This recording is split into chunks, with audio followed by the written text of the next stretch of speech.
Okay, तो last class में हमने हमने जो फंक्शन की पहली टाइप पढ़ी that was user defined function. उसमें ये होता है कि हम यूजर जो है फंक्शन बिल्कुल बेसिक से खुद बनाता है और फंक्शन पूरा स्क्रैच से डेवलप करता है। पूरा उसका फंक्शन का हेडर यूज होता है, सारी स्टेटमेंट्स यूज होती है, रिटर्न की स्टेटमेंट यूज होती है, एंड फंक्शन होता है। उसके बाद ही user is able to call the function. ठीक है, लेकिन बिल्ट इन फंक्शन क्या है? बिल्ट इन फंक्शन आपके पास वो फंक्शन है जो प्री बिल्ट हैं, ऑलरेडी बने हुए हैं। और किसने बनाए हैं ये? तो भाई ये दीज आर मेड बाय, या आप कह सकते हो क्रिएटेड बाय, या आप कह सकते हो defined by the developer of the language. मतलब जो लैंग्वेज का डेवलपर था ना, डिफरेंट लैंग्वेजेस के डिफरेंट डेवलपर्स थे, तो उन्होंने लैंग्वेज बनाते वक्त उसी वक्त ही बिल्ट इन फंक्शन बना लिए ताकि जो जनरल पब्लिक है उसको उससे फायदा उठा सके, उसको यूज कर सके। उसके लिए अलग अलग कोड ना लिखें हम हर फंक्शन को अपनी रिक्वायरमेंट के हिसाब से यूज कर सके। ठीक है, अब बहुत सारे फंक्शन हम इसमें देखेंगे। टोटल हम आप समझ लें कि टोटल हम 8 से 10 फंक्शन इसके अंदर देखेंगे और हर फंक्शन का अपना टास्क होगा। कोई फंक्शन जो है कैपिटल लेटर कर देगा, हमारी स्ट्रिंग वैल्यू को कैपिटल मतलब अपर केस कर देगा। कोई फंक्शन लोअर केस कर देगा। कोई फंक्शन राउंड ऑफ कर देगा वैल्यू को। कोई फंक्शन मॉड निकालेगा। कोई फंक्शन डिवाइड करेगा। ठीक है, कोई फंक्शन रैंडम वैल्यू जनरेट करेगा। कोई फंक्शन कैरेक्टर्स की लेंथ काउंट करेगा। तो हर फंक्शन का अलग अलग टास्क होगा।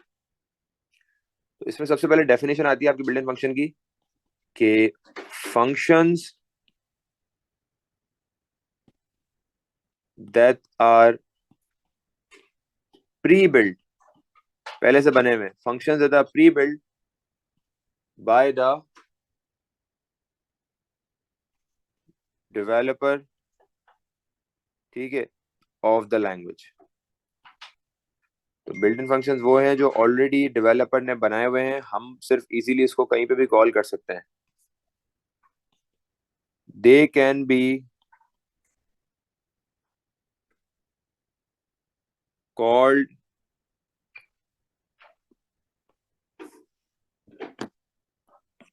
दे can be called anywhere in the program. बेटा ये फंटर किट्स के नाम से जो आता है ना, मैंने तुम लोगों को पहले भी बोला है कि इसका अपना नाम चेंज करके आया करो। कौन है? रयान है? कौन है? इसको सही करो, नाम को चेंज करके आओ। They can be called anywhere in the program. ठीक है, अच्छा अब हम आहिस्ता आहिस्ता बारी बारी करके बिल्ट इन फंक्शन देखेंगे। सबसे पहला बिल्ट इन फंक्शन को हमें बनाने की जरूरत नहीं है, बना हुआ है, हम सिर्फ उसके नाम से उसको यूज करेंगे। सही है, अपनी रिक्वायरमेंट के हिसाब से अगर हमें उसकी जरूरत होगी। सबसे पहला हम पढ़ रहे हैं that is mod, MOD mod. अच्छा, इसको हम यूज कैपिटल वर्ड कैपिटल उसमें ही करेंगे, कैपिटल लेटर्स में यूज करेंगे हम हमारे प्रोग्राम में। सबसे पहला है मॉड, MOD। मॉड फंक्शन का क्या काम है? मॉड फंक्शन का ये काम है कि इट गिव्स रिमाइंडर, ये हमें रिमाइंडर देता है। और मॉड फंक्शन को हमने पेपर वन के अंदर चेक डिजिट में पढ़ा था, अगर आपको याद हो। चेक डिजिट में हमने इसको पढ़ा था। मॉड फंक्शन क्या होता है? It gives reminder of two values, दो वैल्यूज देते हैं इसको और दो वैल्यूज के थ्रू ये रिमाइंडर देता है। ठीक है, दो वैल्यूज को देंगे और दो वैल्यूज के बाद वो एक हमें मॉड्यूलर देता है। और मॉड्यूलर का मतलब होता है रिमाइंडर निकालना। अब तरीका क्या है इसका यूज निकालने का? हम लिखते, फॉर एग्जांपल मैंने बोला कि 10 मॉड 10 मॉड 3। सही है, 10 मॉड 3। अब 10 मॉड 3 कैसे होगा? मैं राइट साइड पे देखें डिवाइड कर रहा हूँ। पहला वाला डिवाइजर होता है, दूसरा वाला डिविडेंड होता है। मैंने 10 और 3 को यहाँ पे राइट साइड पे देखें डिवाइड कर रहा हूँ। ठीक है, 3 3 9। आपके पास रिमाइंडर क्या बचा? आपके पास रिमाइंडर बचा 1। ये 1 जो है मेरा, ये 1, this is my reminder and this is the answer. ठीक है, ये मेरा है रिमाइंडर। और मॉड का काम क्या है? सिर्फ रिमाइंडर देना। ये आपका आ गया फाइनल आंसर 1। तो मॉड का बेसिक सा काम क्या है? दो वैल्यूज को डिवाइड करके उनका रिमाइंडर जो बच रहा है वो देना। ठीक है, अगर जीरो बचा, रिमाइंडर कुछ भी नहीं बचा, तो इसका मतलब रिमाइंडर जीरो है। अच्छा, फॉर एग्जाम्पल मैं कहता हूँ 10 मॉड 4, या हम कर लेते हैं 11 मॉड 4। ठीक है, हमने यहाँ से डिवाइड किया, 11 अंदर आ गया, 4 बाहर आ गया। 4 2 8, क्या बचा आपके पास? 3। तो 3 हमारा क्या हो जाएगा? रिमाइंडर। ये तरीका है मॉड को यूज करने का। अच्छा, एक तो ये तरीका है। दूसरा तरीका कैसे है? जैसे मॉड में हमें दूसरे तरीके से कैसे पूछ सकता है क्वेश्चन? दूसरे तरीके से ऐसे पूछ सकता है कि वो लिखे मॉड और ब्रैकेट में पहला डिवाइजर दे दे, फिर दूसरा डिविडेंड दे दे। ऐसे भी पूछ सकता है। तो या तो वो ऐसे पूछेगा बीच में मॉड को रख के, या तो वो इस तरह ऑपरेटर बना के पूछेगा, या तो वो इस तरह फंक्शन बना के पूछेगा। काम एक ही है, काम दोनों का एक ही है। फर्क ये है कि नीचे वाला लिखने का तरीका अलग है, उसमें आप दो पैरामीटर्स की तरह यूज कर रहे हो, ऊपर मॉड को एज एन ऑपरेटर यूज कर रहे हो। तो दोनों तरीकों से आपसे एग्जामिनर क्वेश्चन में पूछ सकता है। ठीक है, ये हो गया मॉड। मॉड के बाद हम नेक्स्ट, मॉड का काम सिंपल है, दो वैल्यूज दी, उसका रिमाइंडर निकालेगा। मॉड के बाद आपके पास नेक्स्ट आता है that is div, DIV, div. Div का काम क्या है? डिव का काम ये है कि इट डिवाइड्स, ये आपको डिवाइड करेगा। क्या डिवाइड करेगा? It divides the two values. जैसे मॉड रिमाइंडर निकालता है ना उनका, ये डिवाइड करेगा पूरी प्रॉपर्ली, टू वैल्यूज को डिवाइड करेगा, and rounds off the answer to answer, round off the answer backwards if needed, if needed. अच्छा, डिफ का काम क्या है? डिफ का काम ये दो वैल्यूज को डिवाइड करके आंसर को बैकवर्ड्स राउंड ऑफ कर लेगा। अच्छा, अगर आप लोग के चैट पे क्वेश्चन है, आप लोग चैट पे पूछ लो, और साथ साथ जो जिनको आंसर समझ आ रहा है तो वो साथ साथ हेल्प आउट करके आंसर भी दे दें। ठीक है, चैट पे अगर कोई पूछ रहा है तो कोई भी स्टूडेंट उनका जवाब दे सकता है। सही है, और मैं रेकमेंड, वो हाईली इसको करूंगा रेकमेंड कि आप लोग जवाब दें। It divides the two values and rounds off the answer backward if needed. क्या मतलब है? फॉर एग्जांपल दो वैल्यूज मेरे पास, मैंने लिखा 10 div 4, 10 div 4। ठीक है, div भी इसी तरह बीच में यूज होगा, या तो एज अ फंक्शन यूज हो जाएगा बाहर, या तो ऑपरेटर की तरह यूज होगा, या तो फंक्शन की तरह यूज होगा। अब मैंने 10 को अंदर लिखा और 4 को बाहर लिखा। ठीक है, मैंने बोला 4 2 जा 8, क्या बचा मेरे पास? 10 - 8, 2 बच गया। अब मैं आगे फॉरवर्ड, आगे भी करूंगा ना, अभी मेरा कंप्लीट नहीं हुआ डिवीजन, आगे भी करूंगा। तो मैंने ऊपर डेसिमल, नीचे मैंने जीरो लगाया और ऊपर डेसिमल लगा लिया। अब 20 बन गया, ये 4 5 जा 20 हो गया। कंप्लीट आंसर हो गया। अब मेरे पास डिवीजन का आंसर क्या आया? 2.5। अब 2.5 क्योंकि डेसिमल वैल्यू है, तो 2.5 को हम, मैंने क्या बोला है कि and rounds off the answer backwards if needed. तो हाँ, डेसिमल वैल्यू आ गई है तो उसको बैकवर्ड राउंड ऑफ कर दो। बैकवर्ड का मतलब है कि हमेशा बैकवर्ड राउंड ऑफ होगी। 2.5 बैकवर्ड राउंड ऑफ होगी तो क्या बन जाएगा? ये आपका 2 बन गया। तो फाइनल आंसर मेरा 2 आ गया। अगर मेरे पास आंसर 2.9 भी आ रहा होता तो भी वो राउंड ऑफ होके 2 बन जाता, क्योंकि हम हमेशा बैकवर्ड राउंड ऑफ करेंगे डिव में। ठीक है, अब अगर डिफ में वैल्यू ही राउंड ऑफ वाली ना आ रही हो, मतलब ऑटोमेटिकली होल नंबर की ही आंसर आ रहा हो, जैसे फॉर एग्जांपल मैंने लिखा 10, या मैं लिख देता हूँ 6 div 2, 6 div 2। मैंने डिवाइड कराया 6 को और 2 को, 2 3 जा 6, अब आंसर ही मेरा 3 आ रहा है, तो 3 तो फिर अब नहीं हो सकता ना राउंड ऑफ, तो 3 तो 3 विल रिमेन 3। वरना जो भी वैल्यू होगी ना उसमें से डेसिमल पॉइंट हट जाएगा और सिर्फ होल नंबर बच जाएगा, मतलब बैकवर्ड राउंड ऑफ हो जाएगी वो। सही है, ये है डिफ का काम, मॉड और डिफ। सबको क्लियर है भाई? चैट पे बता दे सबको क्लियर है।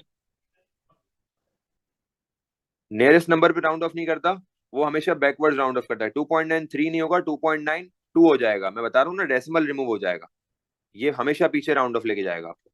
अच्छा, डिफ भी हो गया, मॉड हो गया, डिव हो गया। अच्छा, डिफ को भी इस तरह लिखा जा सकता है। किस तरह? इस तरह, डिव ब्रैकेट में 6,2, मतलब या तो दो पैरामीटर्स इस तरह दे दो, या तो दो वैल्यूज लिख के उसके बीच में div as an operator use कर लो। वो डिपेंड करता है सवाल आपको किस तरह का देता है। अच्छा, थर्ड आपके पास जो आता है, जो आप कह रहे हो ना राउंड ऑफ वाला, अब आएगा प्रॉपर वाला। थर्ड आपके पास आता है that is known as round, ROUND, round. Round का काम क्या है? राउंड का काम ये है कि it rounds off the value, value को राउंड ऑफ करता है to specific number of decimal place. Specific number of decimal place ये राउंड ऑफ करता है। क्या मतलब है? मतलब ये कि फॉर एग्जांपल मेरे पास, अच्छा पहले इसका सिंटैक्स देख लेते हैं कैसे specific number of decimal place पे कैसे लेके जाता है। यू रोट राउंड, आपने राउंड लिख लिया, राउंड में ब्रैकेट में सबसे पहले first of all you will be giving a variable. सही है, वेरिएबल दोगे एंड देन कॉमा, आप ये बताओगे आपको कितने नंबर ऑफ डेसिमल प्लेस पे राउंड ऑफ करना है इसको। अब बहुत गौर से सुनिएगा सारे, everyone, I want everyone's attention. For example मेरे पास एक वेरिएबल है जिसका नाम है नम। नम में वैल्यू पड़ी हुई है 5.678, सही है, 5.678। मैं तीन पॉसिबिलिटीज रख लेता हूँ। मैं चार, पहली वाली में मैं चाहता हूँ कि वो नंबर ऑफ डेसिमल प्लेसेस हटा दे, मतलब मैं चाह रहा हूँ कि वो number zero number of decimal places कर दे, मतलब वो राउंड ऑफ कर दे to the nearest whole number. अगर मुझे राउंड ऑफ करना होगा to the nearest whole number तो मैं क्या लगाऊंगा, मैं लिखूंगा राउंड ब्रैकेट, वेरिएबल का नाम क्या है, वेरिएबल का नाम है नम, तो मैंने लिखा नम कॉमा, आपको बताना है आपको नंबर ऑफ प्लेसेस कितनी चाहिए। अगर आप होल नंबर बनाना चाह रहे हैं तो आपको नंबर ऑफ प्लेसेस कितनी चाहिए होंगी। अगर आप होल नंबर बनाना चाह रहे हैं तो नंबर ऑफ डेसिमल प्लेस क्या होंगी, number of decimal place zero होंगी, क्योंकि आप तो होल नंबर बनाना चाह रहे हैं ना। तो आपकी नंबर ऑफ डेसिमल प्लेस क्या होंगी, जीरो होंगी, कोई डेसिमल प्लेस नहीं चाहिए। तो आपने बोला नम कॉमा जीरो, इसका मतलब है आपको कोई डेसिमल प्लेस नहीं चाहिए। तो इसका आंसर आपके पास क्या हो जाएगा, अगर आप 5.678 को राउंड ऑफ करो तो 5.6 क्या बन जाएगा, ये आपका आगे जाके 6 बन जाएगा। ठीक हो गया। ये आपने तब कराया कि अगर आपको कोई डेसिमल प्लेस की जरूरत नहीं है, आपने बोल दिया जीरो डेसिमल प्लेस पे चाहिए। अच्छा, अगर आपको वन डेसिमल प्लेस पे चाहिए तो आप क्या बोलोगे, राउंड, वेरिएबल का नाम क्या है नम कॉमा वन, तो ये वन डेसिमल प्लेस दे देगा। वन डेसिमल प्लेस का मतलब क्या है, 5.678 क्या बन जाएगा, चैट पे बताएं क्या बन जाएगा 5.678 वन डेसिमल प्लेस पे, मतलब डेसिमल के बाद एक नंबर चाहिए। तो ये क्या बन जाएगा 5.678 क्या बन जाएगा 5.67 क्या बन जाएगा 67, 6 विल टर्न इनटू 7, 5.7। ठीक है भाई, यही बताया, बेहतरीन, एक्सलेंट। अब अगर मैं चाह रहा हूं मुझे टू डेसिमल प्लेस पे चाहिए तो क्या आंसर होगा बताएं, नम कॉमा टू डेसिमल प्लेस, तो आपके हिसाब से क्या होना चाहिए टू डेसिमल प्लेस, तो 5.678 क्या बन जाएगा, 6 अपनी जगह हो जाए आ जाएगा वहीं पे, और 7 क्या बन जाएगा 8 बन जाएगा, तो 5.68 आ जाएगा। सही है, एक्सेलेंट। अगर मैंने बताया ना अगर आपको होल नंबर में राउंड ऑफ करना हो तो कैसे होगा, ये मैंने बताया ना आपको, होल नंबर में राउंड ऑफ करने के लिए आप कॉमा के बाद जीरो लगा दोगे। ये रहा होल नंबर वाला राउंड ऑफ वाला, मैंने बनाया बताया ना आपने, ये रहा। सही है, तो ये राउंड वाला जो आपका फंक्शन है उसको आप अपने हिसाब से एडजस्ट कर सकते हो। अगर आप चाह रहे हो पूरा होल नंबर बना दे तो आप लगा दो कॉमा के बाद जीरो। अगर आप चाह रहे हो वन डेसिमल प्लेस पे ले जाए आप लगा दो कॉमा के बाद वन। अगर आप चाह रहे हो टू डेसिमल प्लेस तो कॉमा के बाद टू। तो ये कॉमा के बाद जो आप ऐड कर रहे हो नंबर ऑफ डेसिमल प्लेसेस हैं, whole number means no decimal place zero. ठीक है, तो ये हो गया मॉड डिव और राउंड। अब हम फोर्थ वाला देख रहे हैं जो नेक्स्ट है हमारे पास, दैट इज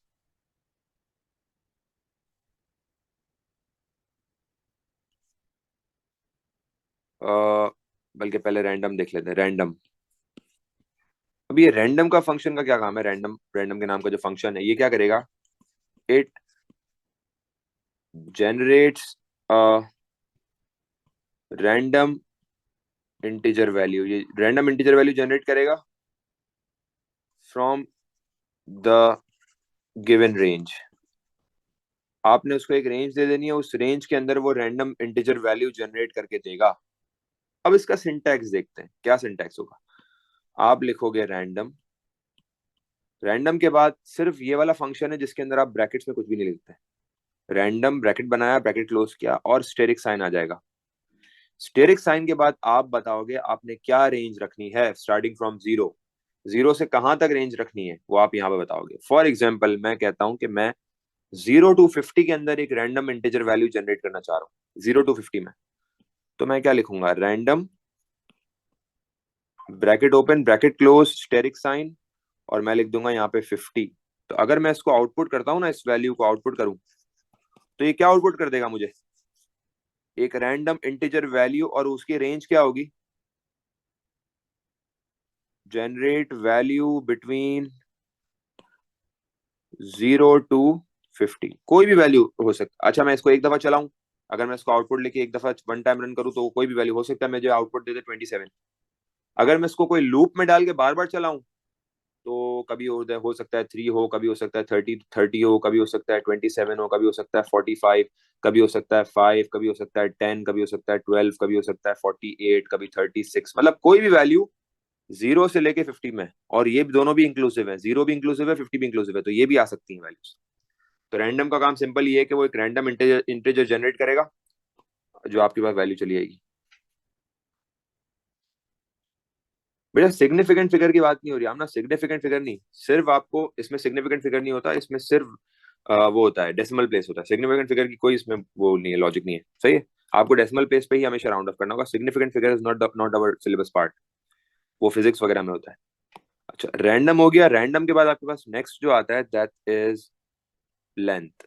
तो रैंडम का बिल्कुल सिंपल सीन है कि आपको एक गिवन रेंज होगी, उसमें मल्टी आपको रैंडम जनरेट करना है, तो आपने रैंडम लिखा, ब्रैकेट ओपन किया, ब्रैकेट क्लोज किया, asterisk sign, and then you give the range. और रेंज हमेशा 0 से बाय डिफॉल्ट स्टार्ट होगी। अच्छा लेंथ, ये क्या चीज है length?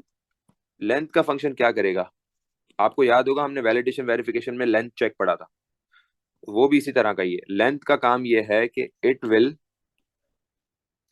Counts the number of characters in the string. ये नंबर ऑफ कैरेक्टर्स को काउंट करता है और आपको वैल्यू दे देता है। फॉर एग्जाम्पल, अब जरा एग्जाम्पल देखें। मैंने लिखा एक नेम, और नेम में मैंने नेम दे दिया CS विद SK, ठीक है, अपोस्ट्रोफीज के साथ स्ट्रिंग वैल्यू दे दी। अब अगर मैं चाह रहा हूं कि CS विद SK में जितने भी कैरेक्टर्स हैं उसको आउटपुट करना चाह रहा हूं, तो कैसे होगा? तो मैं सिंपल क्या लिखूंगा, तरीका क्या लिखने का, लेंथ, और लेंथ के बाद आप लिख दोगे वेरिएबल। मैं ऊपर लिख देता हूँ उसका तरीका। सिंटैक्स है आपका लेंथ, और लेंथ के बाद आप लिख दोगे वेरिएबल, तो आपकी लेंथ निकल के आ जाएगी।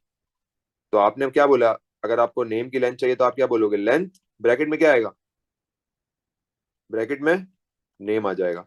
तो नेम की लेंथ क्या होगी आपके हिसाब से, बताएं चैट पे कितनी लेंथ है? CS विद SK में जो कैरेक्टर्स हैं कितने हैं? 1 2 3 4 5 6 7 8। तो आपका आंसर क्या आ जाएगा?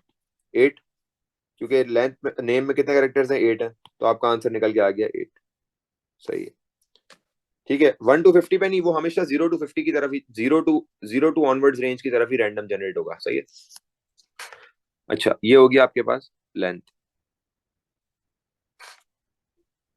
अगर आप चाह रहे हो 1 to 50 में लेकर जाना, तो फिर आप उसके अंदर, अगर आप ऑटोमेटिकली आप चाह रहे हो कि 1 to 50 करे, तो फिर उसमें वैल्यू प्लस कर दो ना।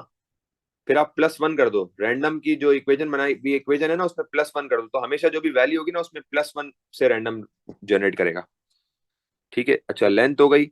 तो लेंथ में सिंपल का क्या काम है, आपने लेंथ लगाया, वेरिएबल लगाया, आपकी वेरिएबल जो भी आपकी वैल्यू थी उसके अंदर नंबर ऑफ कैरेक्टर्स काउंट कर लेगा। Okay, the next one we have is, आपके पास जो नेक्स्ट आएगा that is U case. Now what is U case? U case को स्टडी करते हैं। यू केस बेसिकली क्या है, इट कन्वर्ट्स, ये लेटर्स को आपके कन्वर्ट कर देगा, it converts letters to upper case. Simple, ये आपके पास अपर केस कर देगा लेटर्स को। फॉर एग्जाम्पल मेरे पास, मैं एक ऊपर इससे पहले एक वैल्यू लिख लेता हूँ, उसी वैल्यू के ऊपर यू केस भी करेंगे और अगला वाला भी करेंगे। फॉर एग्जाम्पल मैंने लिख दिया, यही लिख देता हूँ, नेम की तरह लिख देता हूँ,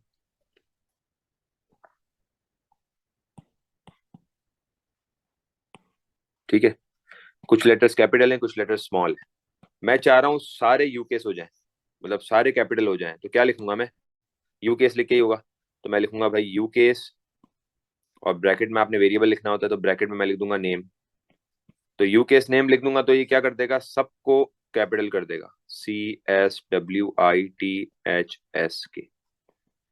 अब अगर आपको आउटपुट कराना है तो आप इससे पहले आउटपुट लिख दो सवाल के हिसाब से। अगर आपको इसको कहीं वैल्यू में देना है तो फिर आप एरो बना के किसी वैल्यू में दे दो। मतलब आप, हमने जो फंक्शन कॉलिंग करी थी ना लास्ट क्लास में, हम बेसिकली फंक्शन कॉलिंग कर रहे हैं। ये सारी, ये देख रहे हो, ये सारी फंक्शन कॉलिंग कर रहे हैं हम। ये देखो मॉड, 2 पैरामीटर्स देके कॉल कर रहे हैं, डिव में कर रहे हैं, राउंड में, हम ये देखो ये फंक्शन कॉल कर रहे हैं 2 पैरामीटर्स पे, देख रहे हो ये पैरामीटर्स हैं ये देखो रैंडम जो जनरेट कर रहे हैं, लेंथ जनरेट कर रहे हैं, ये हम लेंथ एक पैरामीटर पे जनरेट कर रहे हैं, सही है। ये बने हुए फंक्शन है, हम इसको कॉल करवा रहे हैं। अच्छा ये हो गया यू केस। यू केस के बाद आता है next L case. L case का काम क्या है? एल केस का काम जैसे यू केस है उसका रिवर्स सही है, it converts letters to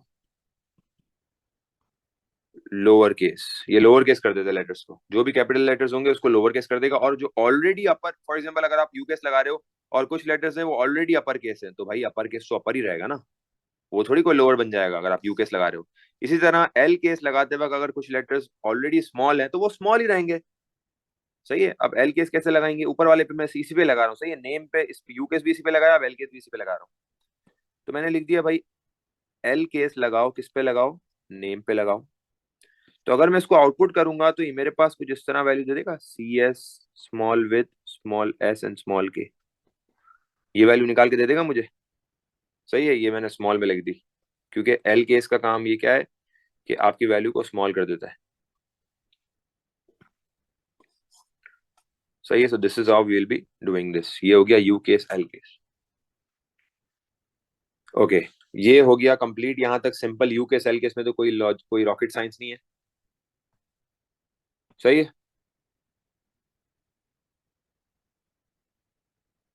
okay, आगे बढ़ते हैं।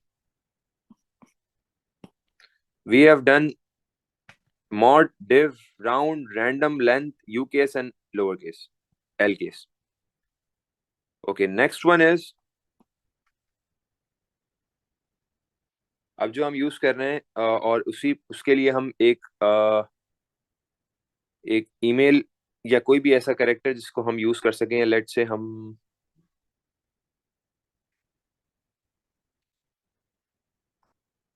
नेम ले लेते हैं, या हम एक काम करते हैं, हम ईमेल यूज कर लेते हैं, ईमेल, और ईमेल के अंदर हम एक ईमेल रख लेते हैं cs with sk1@gmail.com। सही।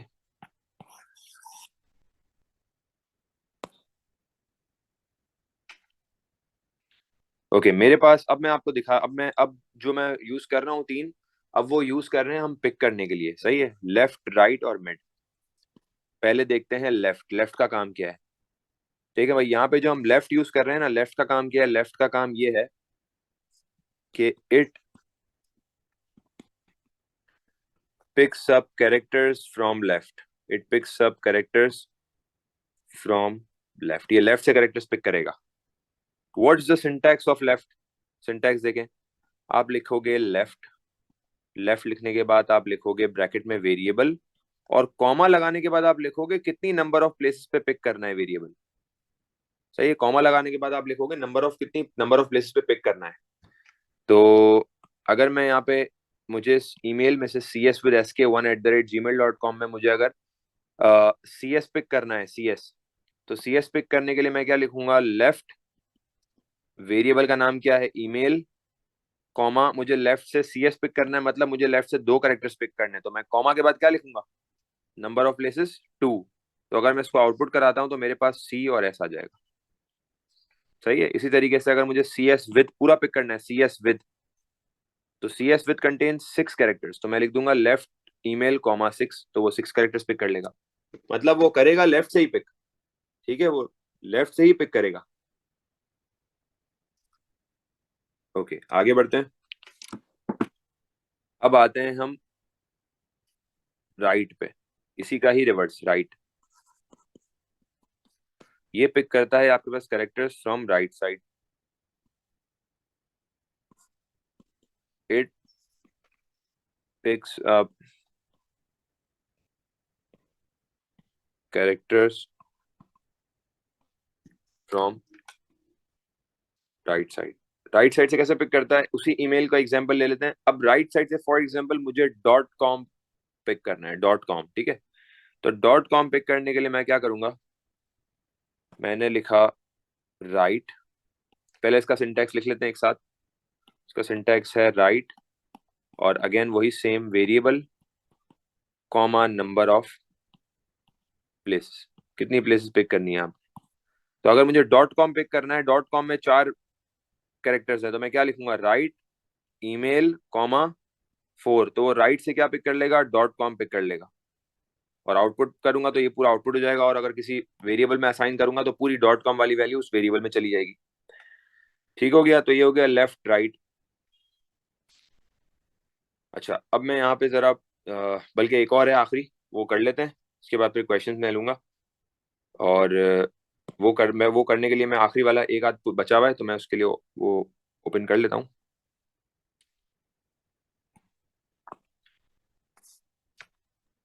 जो आपके पास लास्ट है उसको बोलते हैं सब स्ट्रिंग। सही, अब ये समझ लेगा। उसके बाद फिर आप सब स्ट्रिंग का मैं आपसे पूछूं तो बताइएगा मुझे सब स्ट्रिंग कैसे सॉल्व होता है। सब स्ट्रिंग का काम ये है, सब स्ट्रिंग लेफ्ट और राइट वाले काम भी करता है, और सब स्ट्रिंग प्रिफर्ड है हमारे एग्जाम में। हम लेफ्ट और राइट तब तक यूज नहीं करेंगे अगर हमें क्वेश्चन में ना बोले तो हम सब स्ट्रिंग ही यूज करेंगे, क्योंकि सब स्ट्रिंग में लेफ्ट राइट और मिडिल वाला काम भी हो जाता है। तो सब स्ट्रिंग क्या करता है, it picks up characters from any position in the string. कोई भी पोजीशन से हम कैरेक्टर्स पिक कर सकते हैं सब स्ट्रिंग के थ्रू। अब सब स्ट्रिंग का आप सिंटैक्स देख लो कैसे बन रहा है, बहुत इंपॉर्टेंट है ये, देख लो, थोड़ा सा मुश्किल होगा। यू राइट सब स्ट्रिंग, पहले आप सब स्ट्रिंग लिखते हो। सब स्ट्रिंग लिखने के बाद आप वेरिएबल देते हो, जैसे आप लेफ्ट और राइट के लिए वेरिएबल देते हो, वेरिएबल देते हो। वेरिएबल देने के बाद आप लगाते हैं कॉमा, और यहाँ आप बताते हो पोजीशन, कि कौन सी पोजीशन से पिक करना है, पोजीशन 1 2 3 4 5 6 7 8 9 10, कौन सी पोजीशन से पिक करना है, और कॉमा कितनी नंबर ऑफ प्लेसेस पिक करनी है। तो इसमें तीन चीजें आ गई, तीन आर्ग्यूमेंट्स आ गई, मतलब तीन इसमें पैरामीटर्स यूज होते हैं। वेरिएबल, कौन से पोजीशन से पिक करना शुरू करना है, और कितने पिक करने हैं। अब जरा देखते हैं एग्जांपल। सेम ईमेल को यूज कर लेते हैं। मैं आपके सामने ईमेल लिख लेता हूं। Email arrow cs with sk1@gmail.com, मैंने अपनी तरफ से एग्जांपल डाली है, सही है, ये हो गया। अब अगर इसको मैं, अब मुझे लेट से मुझे इसको हम अलग अलग पिक करते हैं, सही है। मुझे WITH विद पिक करना है, जरा देखिएगा, सब गौर करें। WITH विद पिक करना है। विद पिक करने के लिए मैं क्या लिखूं, सब स्ट्रिंग। मुझे बताएं मैं वेरिएबल में क्या लिखूं। जी भाई, क्या वेरिएबल होगा मेरा। ये मेरा वेरिएबल हो गया। कॉमा पोजीशन क्या है WITH में, विद W की पोजीशन क्या है वो बतानी है जी। अब नंबर ऑफ प्लेसेस कितनी पिक करनी है टोटल, 4 वहां से जहां से आप, जो आपने पिक करना है उसकी नंबर ऑफ प्लेसेस कितनी है, तो WITH 4 प्लेसेस। तो आपने कॉमा के बाद बता दिया, नंबर ऑफ प्लेसेस 4 आ गई। सर ये हमने ईमेल को, आपने विथ को चूज किया है ना। विद को चूज किया, तो इसमें हमने WITH विद को चूज कर लिया। अच्छा, अगर मैं राइट से कुछ पिक करना चाहूँ, फॉर एग्जाम्पल हमें gmail.com पूरा पिक करना है, gmail.com। तो gmail.com के लिए मैं क्या लिखूंगा, सब स्ट्रिंग ब्रैकेट में क्या लिखूंगा, ईमेल। पोजीशन क्या होगी, पोजीशन आपके हिसाब से क्या होगी, चेक करें। 11 जीमेल में जी की पोजीशन क्या आ रही है, 11। और कितने पिक करने हैं इन टोटल, 5 पिक करने हैं। 5 gmail.com में 5 है। अच्छा पूरा gmail.com 9 ठीक हो गया। तो सर अगर हम राइट से पिक राइट वाला तो भी फंक्शन करते लगा हैं। के पिक कर लेते नहीं, राइट वाला फंक्शन लेफ्ट वाला फंक्शन तब तक यूज नहीं होगा अगर वो क्वेश्चन में ना बोले। हमारे पास प्रिफर्ड जो है वो सब स्ट्रिंग ही है, वो हम तब यूज करते हैं अगर स्पेसिफिकली क्वेश्चन में स्पेसिफाई करें। सर अब जो हम आपने राइट और ये लेफ्ट पूरा वाले पढ़ा से है करते हम हैं अरेज में भी यूज कर सकते हैं ना। जी। ये हमें हम लोग ये सब अरेज में भी यूज कर सकते हैं ना। कहीं पे भी यूज कर सकते हैं। अब हम इसको पिक करते हैं, दूसरा तरीका ये है। अब मैं जरा लेफ्ट और राइट से जो मैंने काम किया ना वो भी इससे करके देखते हैं कि क्या वो लेफ्ट और राइट से पिक कर रहा है। अच्छा, अब हम पूरा CS विद SK पिक करते हैं।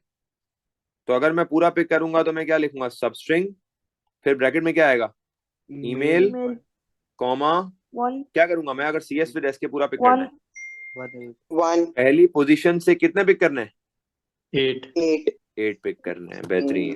तो ये पूरे 8 पिक कर लेगा आपको, सही है।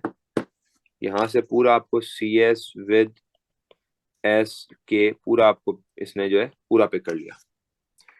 This is how we'll be implementing sub string. सब स्ट्रिंग लेफ्ट और राइट दोनों के काम कर सकता है। अच्छा, मुझे .com पिक करना हो, .com कैसे पिक करूंगा जी, सब स्ट्रिंग, सब string email, email, comma, position क्या होगी, वन .com पिक करना है मुझे। 16 16 होगी, 15 होगी, 16 16 है। चलो काउंट कर लेते हैं, देख लेते हैं। 1 2 3 4 5 6 50 है 7 सर 8 9 10 11 12 13 14 15 16 16 पोजीशन से कितने पिक करने हैं? 4 पिक करने हैं। सही है, तो ये आसान हो गया ना ये सब स्ट्रिंग भी। तो यहाँ से इसने .com पिक कर लिया। अब डिपेंड करता है आपको करना क्या है। आपको आउटपुट करना है तो आप इससे पीछे आउटपुट लिख लो। अगर आपको किसी वेरिएबल में वैल्यू डालनी है तो आप एरो बना के वेरिएबल में डाल दो। बाकी तो चीजें सिंपल है ना। आपको कॉन्सेप्ट समझ लो कि तरीका किस तरीके से हमने ये वाला किया। और हमने सर अगर डिफरेंट पूरा पिक करेंगे तो फिर उसकी पोजीशन 1 होगी। पूरा पिक करने के लिए तो वो तो वेरिएबल ही है ना डायरेक्ट। तो पूरा पिक क्या सही। करना है, वेरिएबल डायरेक्ट चला जाएगा।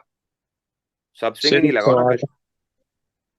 ठीक है जी सर एक सवाल ये है कि फॉर जी एग्जांपल जी। अगर सब स्ट्रिंग से अगर हमने जो है वो ईमेल में से एक पार्ट पिक करना है और उसी पार्ट को जो है वो फॉर एग्जांपल अपर केस भी करना है, तो इसी के पीछे यू केस करके होगा या पहले ये हो कि किसी वेरिएबल में जाएगा और फिर उस वेरिएबल के ऊपर दोबारा फंक्शन लगेगा, दोनों या कर सकते एक हो, ही? दोनों कर सकते हो। ये जाके भी हो सकता है और इसके पीछे भी हो सकता है, लेकिन बेहतर ये कि जाके हो। डबल डबल फंक्शन लगाना मुनासिब नहीं होगा सर ओके जी। आप रैंडम फिर से समझा सकते हैं?